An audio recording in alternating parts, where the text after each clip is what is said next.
His kiss came down hard. His fingers burned against my lower back. He grabbed the hem of my skirt. I bit him again. He flinched and let go. "Damian, have you lost your mind? Untie me." "I lost my mind a long time ago. Not like you ever thought I was sane anyway." Damian grabbed my chin.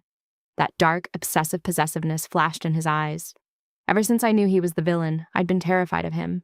I'd go out of my way to avoid him. Who would willingly mess with a crazy person? But I'd realized running didn't work. He still wouldn't leave me alone. Damian's hot body pressed against me. He kissed my neck and kept going lower. "Damian, you..." I put my hands against his shoulders. How could he do this? My face flushed. My body went stiff and helpless. Damian patted my hip, coaxing me. "Relax. You bastard."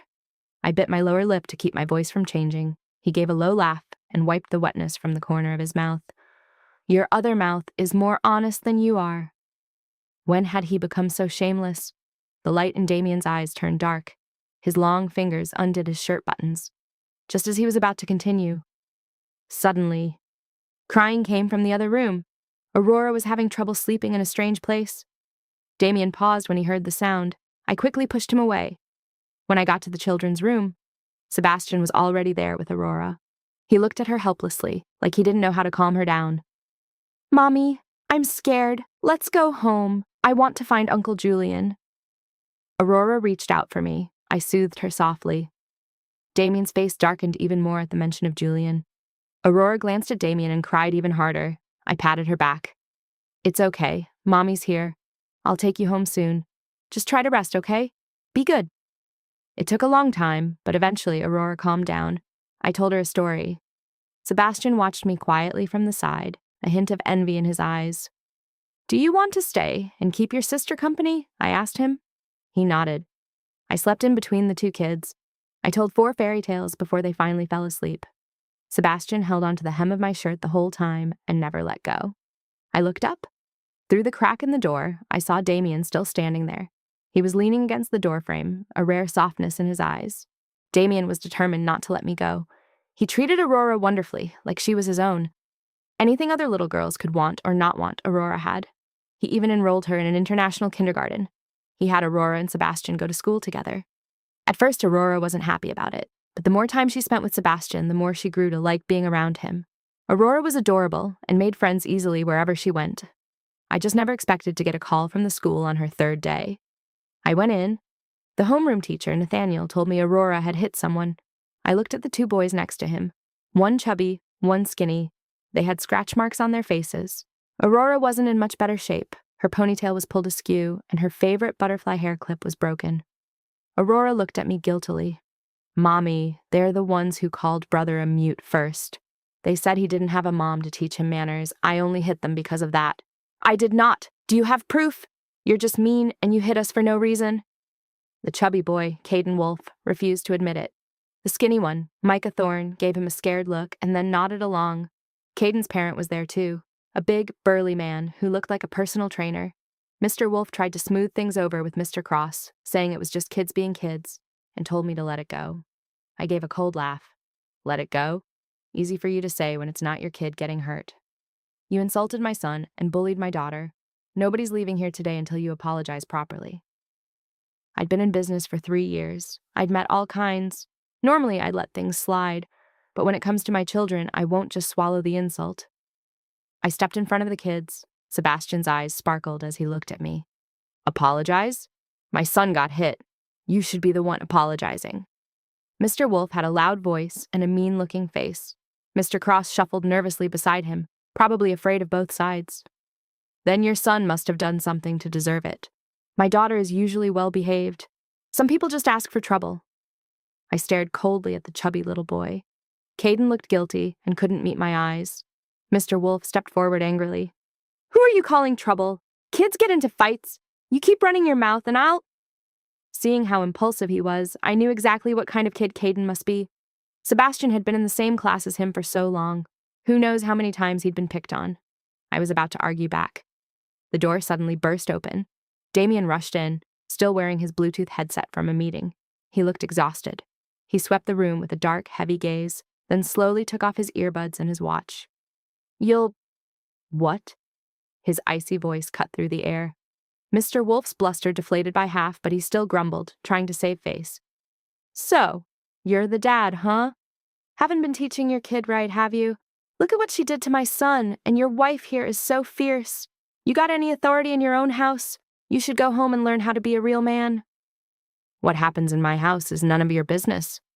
Damian stared at him flatly. Mr. Wolf saw his mild-mannered appearance and thought he was weak. He kept on with his sarcasm. Hey, I'm trying to help you. Women need to be trained, or they'll walk all over you. Next thing you know, they're cheating on you and you don't even know it. He had no idea he'd just stepped on Damian's biggest trigger. Before he could finish, Damian suddenly grabbed him by the collar and dragged him into the supply closet next door. The muffled thuds of a beating came from inside. I covered Aurora's and Sebastian's ears. When Damian came back out, he was the only one standing. He glanced at Aurora and closed the supply closet door so she wouldn't see anything scary. I looked at the powerful, low-pressure energy radiating from him. I never expected him to just throw hands like that. But then again, it fit Damian's profile. Grew up miserable, born bad, hates the world and everything in it. Mess with him, and you regret it. Damian smoothed the wrinkles on his clothes. He crouched down and stared at the trembling Caden. So, you're the one who called Sebastian a mute? Sir, I didn't mean to. Oh? He calmly helped the little boy straighten his crooked name tag. Be more careful with your words next time, otherwise the next person who can't speak might be you. An open threat, delivered with a face like the Grim Reaper's. Caden was so scared he couldn't make a sound.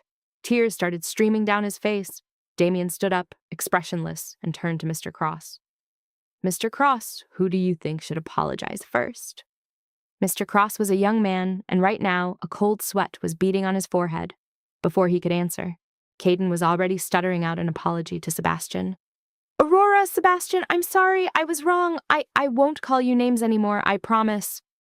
As we walked out of the kindergarten, Aurora looked at Damian, her eyes shining. Mommy, can Damian come to all my parent-teacher conferences from now on? At dinner, I noticed Damian had a cut on his wrist from something sharp. Probably from the fight earlier. He acted like he didn't care. Afraid it might get infected, I grabbed the first aid kit and cleaned and bandaged it for him.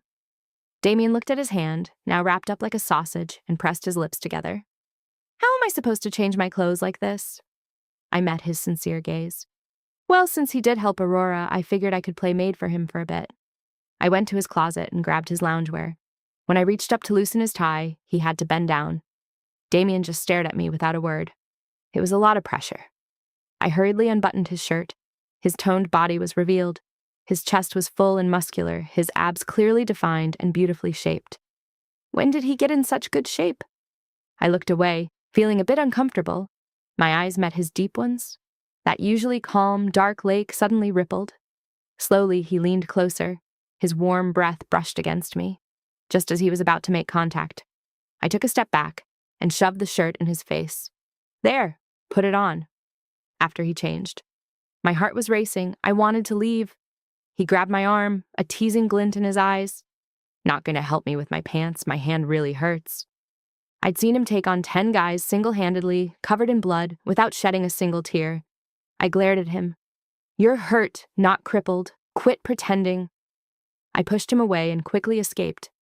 After that day, Aurora said she hadn't seen Caden at school anymore.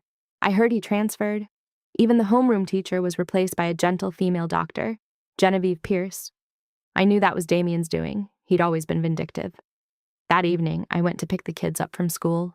The weather was nice, so I thought I'd take them to the amusement park. I hadn't spent nearly enough time with Sebastian.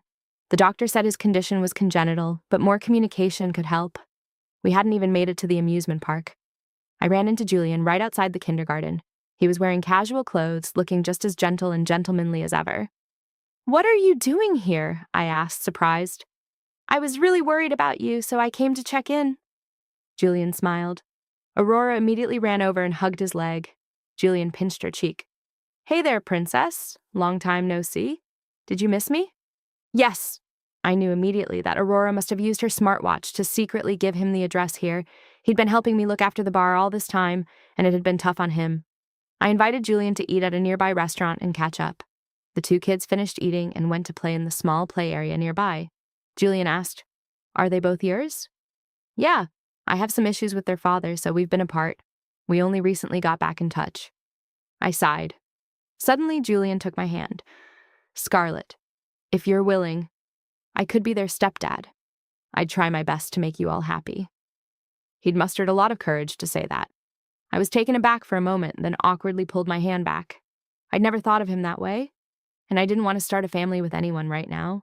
I just wanted to raise my kids on my own and let them grow up carefree. How's the bar doing? I changed the subject. A gentle refusal. Julian understood immediately. A flicker of disappointment crossed his eyes. He told me how things were going. The bar was doing well. He was familiar with business since he ran the racing club. I wanted to give him 70% of the profits for the time he'd been managing it. He absolutely refused to take it. Seeing that he was sincere, I let it go.